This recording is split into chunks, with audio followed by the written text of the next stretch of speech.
सच्चिदानंद सदगुरु साईनाथ महाराज की जय। ओम साई राम। मित्रों, आज का ब्लॉग आप सभी हमारे साईं परिवार के लिए विशेष लाभकारी और कल्याणकारी है, क्योंकि आज के ब्लॉग में अपने साईं परिवार के लिए बहुत ही विशेष ब्लॉग लेकर के आए हैं। साईं बाबा की संकट मोचक उस ऊर्जा को अगर आप जान गए तो आपके जीवन में बाबा की कृपा की एक ऐसी आवरण शक्ति बनी रहेगी कि कोई भी संकट आपको कभी प्रभावित नहीं कर सकता। आपका जीवन सदैव खिला खिला रहेगा और आप पर प्रभु की कृपा, साईं की कृपा अनवरत बरसेगी और आपकी समस्त मनोकामनाएं पूर्ण होंगी। आज जो हम ब्लॉग लेकर के आए हैं, बाबा की कृपा, संकट मोचन कृपा बाबा की कैसे प्राप्त की जाए कि आपके जीवन में जो संकट है उसका मोचन हो जाए, उसका जो है प्रभाव समाप्त हो जाए। और यह आपके हाथ में है, क्योंकि इस कलयुग में जो नवधा भक्ति में एक रूप है, नाम जप का रूप, वह आपके हाथ में है।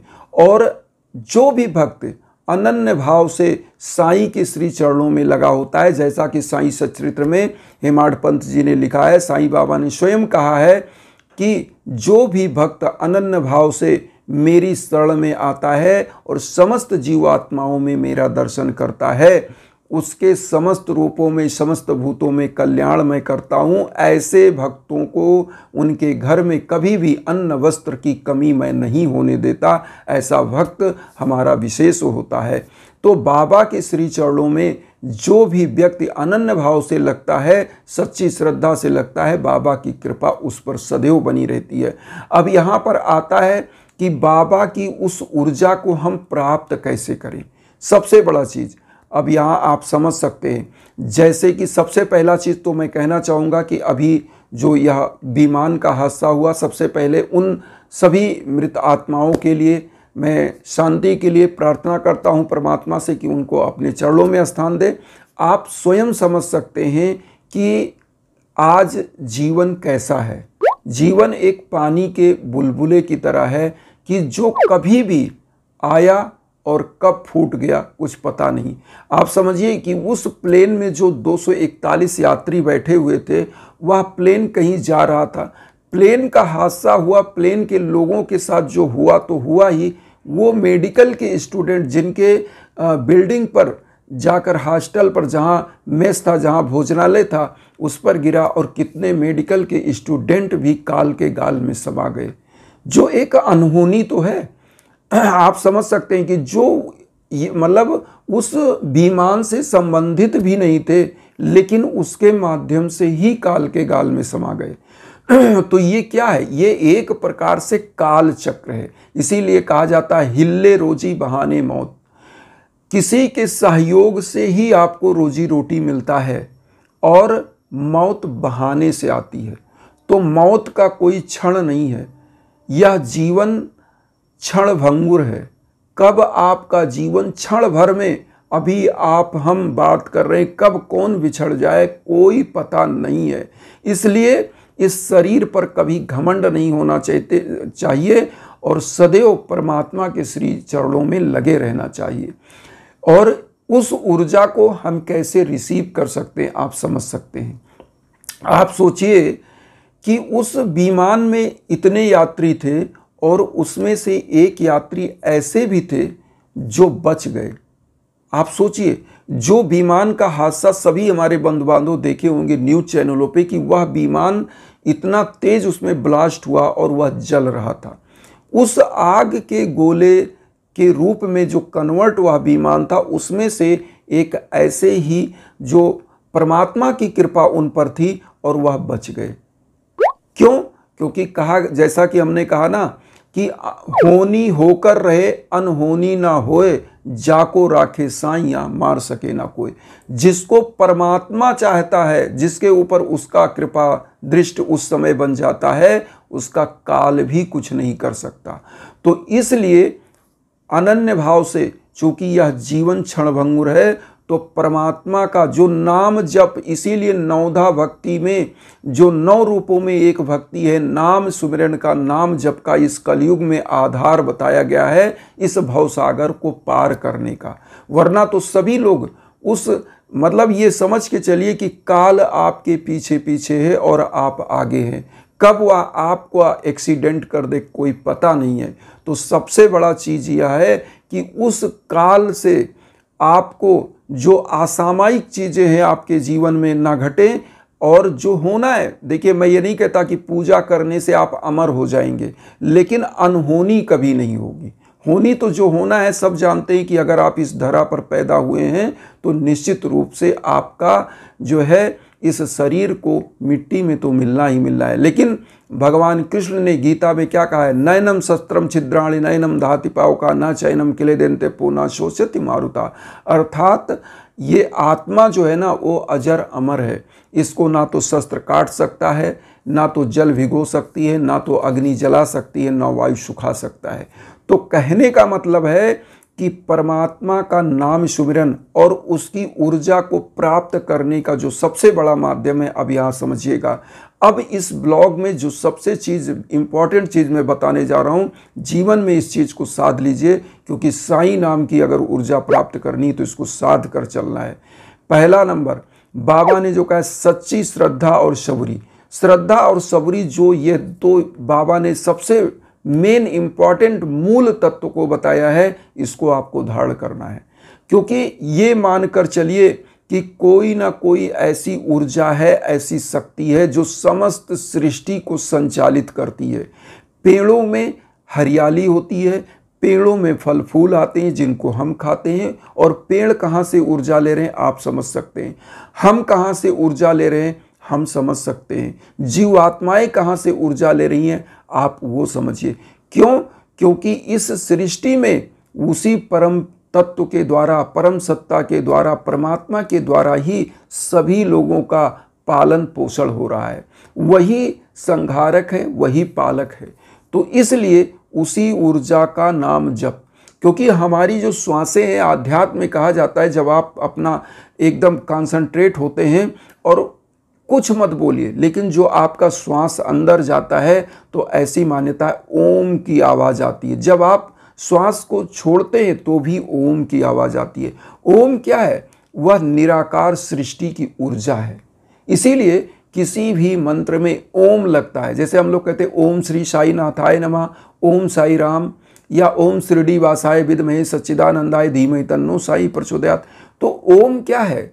यह उस तत्व को बताता है जो इस सृष्टि की ऊर्जा है। वही गुप्त ऊर्जा है जो हमारे साईनाथ की ऊर्जा थी। और यह ऊर्जा किस रूप में है? बाबा तो त्रिकालदर्शी से, तीनों लोकों के, तीनों कालों के वह जानकार थे कि इस समय क्या हो रहा है, कल क्या होगा, परसों क्या होगा, भूत भविष्य वर्तमान, वो सभी के ज्ञाता थे। और बाबा की ऊर्जा को प्राप्त करने का इसीलिए लिखा है कलयुग का है नाम आधारा, सुमिर सुमिर न रूप रही पारा। कलयुग में नाम जप का सबसे बड़ा महत्व बताया गया इस नवधा भक्ति के अंतर्गत। और इसको प्राप्त करने का, इस ऊर्जा का साधन क्या है? नाम जप हो, दया भाव। इसीलिए गीता में भी लिखा गया है कि लोभस्य मोहस्य पापस्य कारणात्, लोभ मोह ही पाप का कारण है। तो लोभ मोह से विरक्त कैसे होंगे आप? जब किसी भी परमात्मा की, साईं की अगर आप आराधना और प्रार्थना करते हैं, पूजा करते हैं सच्ची श्रद्धा से, तो आपके अंदर दया का जन्म होता है। और दया क्या करता है कि आपकी जो श्रम से कमाई गई पूंजी है वह आपको अंदर से प्रेरित करता है कि आप अपनी कमाई गई श्रम की पूंजी से कुछ जीव जंतुओं का अंश उनको दान करें, कुछ गरीब दीन दुखियों जो असहाय निर्बलों और विकलों का दान करने के लिए आपके अंदर प्रेरणा देती है। और हमारे ऋषि मनीषियों ने यह चीज़ कहा है कि दशांश दान। दशांश दान क्या है? आप 100 रुपये कमाते हैं और 10 रुपये दान करते हैं और 90 रुपये क्या होता है? वह 90 अरब खरब के बराबर की ऊर्जा हो जाती है उसमें। और वह 100 रुपये किसी भी कर्म से अगर कमाया गया है तो उसके अंदर जो पाप कर्म है उसका क्षय हो जाता है। वह 90 रुपये पूर्ण कर्म का अर्जन बन जाता है, क्योंकि दशांश दान हो जाता है। मैं ये नहीं कहता कि आप चोरी ठगी बेईमानी करके लाइए और दान कर दीजिए, ऐसा नहीं। अपने श्रम के द्वारा जो आपने कमाया है, अनजाने में कोई अगर आपके द्वारा पाप भी हो जाता है तो वह पूर्ण में कन्वर्ट हो जाता है। तो इसलिए पहला काम कि परमात्मा के नाम का स्मरण, दूसरा काम लोगों को दान दक्षिणा करना। दान दक्षिणा का मतलब आप समर्थवान हैं, आप 100 रुपये कमाते हैं तो 10 रुपये आप अन्न वस्त्र भोजन जीव आत्माओं को आप करा सकते हैं, दे सकते हैं, इतना सामर्थ्य आपके पास है। ये नहीं कि अपने सामर्थ्य से अधिकतम नहीं होना चाहिए, अपने सामर्थ्य के अंदर होना चाहिए और उसका आपको अगर पालन करते हैं तो परमात्मा की वह ऊर्जा, इसी को कहते संकट मोचक ऊर्जा, क्योंकि समस्त संकटों से मुक्त करने वाली, आपके समस्त संकटों का मोचन करने वाली ऊर्जा कोई है तो उन्हीं जीव आत्माओं पर जब आप दान दक्षिणा करते हैं तो उनके शरीर से जो ब्रह्म से जो या चेतन जो आत्मा है उससे जो ऊर्जा निकलती है वही आपका कल्याण करती है। तो इसलिए साईं को अगर प्राप्त करना है, साईं की गुप्त ऊर्जा को उसको प्राप्त करना है, उनकी संकट मोचक जो दृष्टि है उसको आप चाहते हैं कि उनकी कृपा आप पर बरसे, तो बाबा के बताए रास्ते पर आपको चलना होगा। वह रास्ता क्या है? बाबा ने स्वयं यही कहा है कि आप समस्त जीव आत्माओं में मेरा दर्शन करिए, समस्त सृष्टि में मेरा दर्शन करिए और सदैव आप जो भी अर्जन करते, जैसे बाबा जो भी भिक्षाटन करके लाते थे, जो मांग कर लाते थे, उसको गरीबों दीन दुखियों को, जीव जंतुओं को बनाकर निवाले के रूप में बांट देते थे। तो हम ये नहीं कहते आप पूरा धन बांट दें, आप जो भी कमा कर ला रहे हैं उसका जो सामर्थ्य है बाबा के उसी चीज़ का अनुकरण करके हम लोग भी कर सकते हैं। समाज में शांति आ सकती है और समाज में आज कलयुग में आप देख सकते हैं पूरे विश्व में कैसी कैसी घटनाएं घट रही हैं। इस जैसे मैंने कहा ना, जीवन क्षणभंगुर है। आप देखिए युद्ध कहीं ना कहीं चल ही रहे पूरे विश्व में और कलयुग में कहीं ना कहीं हादसे हो रहे हैं, एक्सीडेंट हो रहे हैं। तो इस जीवन को कोई बचा नहीं सकता, कभी कोई किसी का नंबर, तो नंबर सबका है, लेकिन परमात्मा के सम्मुख अगर आप नतमस्तक होते हैं, उस ऊर्जा को रिसीव करते हैं और उसको जान गए तो आपके साथ कभी अनहोनी नहीं होती है। तब आप कैसे, आप अपने सारे जीवन के उन पूर्ण कर्मों को करके और आराम से परमात्मा तक उस अदृश्य विमान में बैठकर पहुंच जाते हैं। यही होता है जीवन का लक्ष्य। लेकिन आप जब इन चीज़ों से विरक्त होते हैं, पाप कर्मों की तरफ चले जाते हैं और पाप कर्म बढ़ जाता है तो अनहोनी होती है।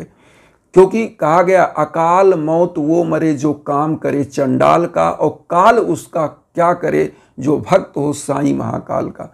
तो मतलब जो अकाल मृत्यु कौन मरता है? जो चंडाल का काम करता है, जो समस्त प्रकार के पाप कर्म करता है।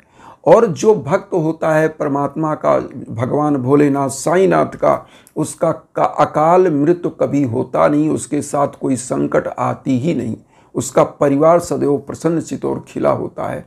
तो इन्हीं भावनाओं के साथ एक चीज़ कहेंगे कि वसुधैव कुटुंबकम की जो भावना हम लेकर चल रहे हैं उसमें आप सभी लोग, हम लोग जुड़े, हमें भी परिवार बनाइए और विचारों का आदान प्रदान ऐसे ही चलता रहे जिससे हमारा आपका जीवन सबका उस परमात्मा में लगे और सभी का जीवन कृतार्थ हो। परमात्मा के श्री चरणों में हम लोग बारंबार झुके रहें और उनका प्रणाम स्वीकार करके हमको परमात्मा अपना आशीर्वाद दें।